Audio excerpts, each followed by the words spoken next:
اختفيت زي أي حد ما بيختفي على اليوتيوب، في شوية جزء كان عندي شغل، في شوية جزء كنت باحضّر لحاجة، شوية جزء تاني كنت باحاول إن أنا أبني حاجة معيّنة مخلّياني مش قادر أعمل فيديوهات على اليوتيوب.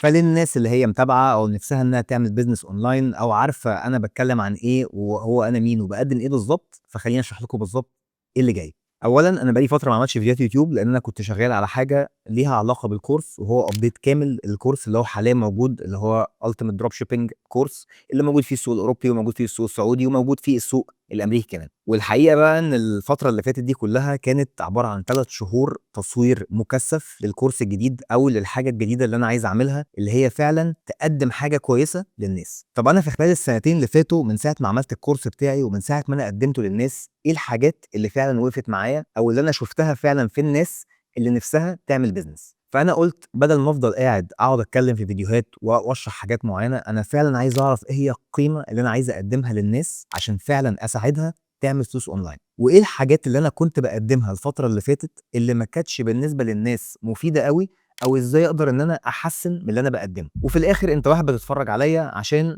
ممكن في يوم من الأيام تحقق الحلم اللي أنت عايزه، أو شايف إن أنا بادّي لك معلومة ممكن تفيدك في الbusiness بتاعك، أو إنك تبدأ تcreate أو تعمل الbusiness الجديد اللي أنت نِفْسك تعمله. فهو ما كانش قرار سهل خالص الصراحة إن أنا ما أعملش حاجة على اليوتيوب، لإن خلّينا صُرحا بالذات في المحتوى التعليمي، المحتوى التعليمي ده بيحتاج دايمًا إنك زي ما أنت شُفت على إنستجرام وتيك توك فيديوهات صغيرة، محتاج برضه إنك تشوف البني آدم ده بيتكلم في فيديوهات long form، تشوف هل هو بيعرف يتكلم، هل هو بيقدّم حاجة فعلًا مفيدة، هل هو بيعرف يشرح حاجات مختلفة عن بقية الناس والّا لأ. فهي ما كانتش مرحلة بس إن أنا وقفت على اليوتيوب، هي بس مرحلة إن أنا كنت باحاول أفكّر وأذاكر كويس أوي أنا إيه اللي هاقدّمه الفترة الجاية. وهو في الآخر هدف القناة دي هي إنك فعلًا تورّي لك أنواع من الشغل أو أنواع من الonline business تخلّيك فعلًا عايز توصل للحاجة اللي أنت عايزها. والdrop shipping دي حاجة من الحاجات اللي موجودة حاليًا في السوق، اللي أنت ممكن توصل للي أنت عايزه أو تعمل مشروع أونلاين، لكن مش دي الحاجة الوحيدة. ممكن businesses كتير أوي تبقى نازلة تحت مسمى الdrop shipping، إنك تبيع digital product، إنك تعمل drop service، في حاجات كتير جدًا، لكن أنا اخترت أهم 3 حاجات الناس فعلًا ممكن يبقى عندها شغف أو تقدر إنها فعليًا تعمل فلوس أونلاين، والحاجة بقى الأهم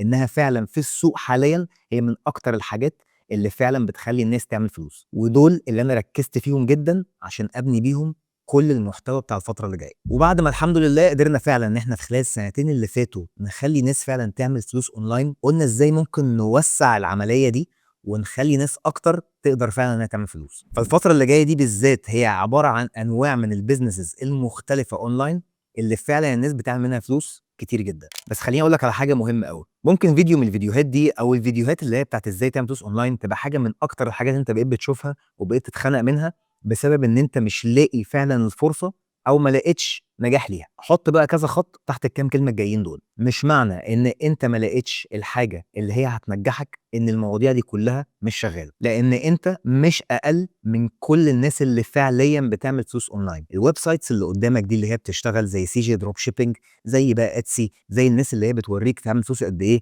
زي الفلوس أو الأوردرات، عدد الأوردرات اللي أنت بتشوفها الناس بتحط services معيّنة على ويب سايتس معيّنة، الكلام ده حقيقي. ومش معنى إن أنت في مجتمع حاليًا كل اللي حواليك مش بيتكلم غير على إن كل حاجة بايظة والدنيا بايظة والناس كلها مش هتعرف تعمل حاجة أونلاين، وإنك لقيت 1 والّا 2 والّا 5 مثلًا جربوا إن هم يعملوا حاجة أونلاين وما نجحوش بسبب إن هم قاعدين مثلًا ربع ساعة في اليوم يجربوا وبقية اليوم كله قاعدين على الموبايل مش بيعملوا حاجة، إن الموضوع كله فاشل. الموضوع دلوقتي أحسن من أي مرة فاتت، بسبب كمية المشاريع وكمية الحاجات اللي فعلًا الناس مش واخدة بالها منها، ودوري أنا إن أنا أوريها لك. فنهاية الكلام واللي عايز أقوله لك، الفترة اللي جاية دي هتبقى فترة قوية جدًا، في حاجات كتير أوي أنا عايز أعملها وباعملها حاليًا، وفعلًا إن شاء الله، إن شاء الله هتفيد ناس كتير أوي، أوي، أوي. ولو حابين يا ريت برضه لو تكتبوا لي إيه أكتر المشاكل أو الحاجات اللي بتواجهكم اللي بتقدم لكم صعوبة معينة في إنكم فعلًا تفتحوا business online ليكم دلوقتي حالًا، لإن أنا منها ممكن أطلع بمحتوى مختلف برضه عشان أساعد أكبر قدر ممكن من البني آدمين، وتأكد إن أنا هاقرا كل comment بيتكتب. فزي ما الكل بيقول بقى طبعًا اعمل لايك وسبسكرايب وتأكد مليون في المِيّة إن اللي جاي أنت مش هتندم عليه. صباح الفل.